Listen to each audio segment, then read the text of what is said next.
ازاي الحال؟ مبسوط دلوقتي؟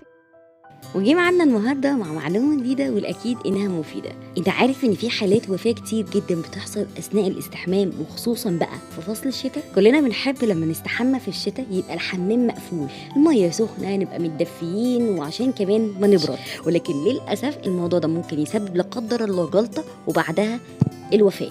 مالها بردت كده ليه؟ ولا انا باينني جعان؟ بخار الميه اللي بيبقى مالي الحمام ممكن بكل سهوله يدخل، تبدا الشعب الهوائيه تضيق والاغشيه المخاطيه بتورم، وللاسف ده كل ده بيحصل وانت مش واخد بالك.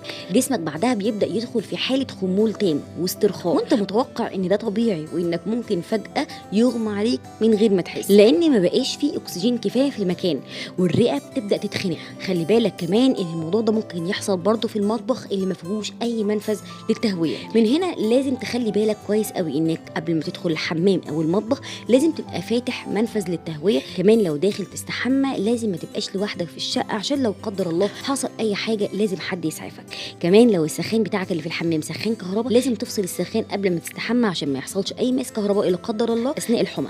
وكمان لازم تختبر الميه الاول، لان للاسف الميه بتسخن على طول بصوره مفاجئه، ممكن تعرضك للخطر، وكمان عشان لو في ماس كهربائي ما تتضرش.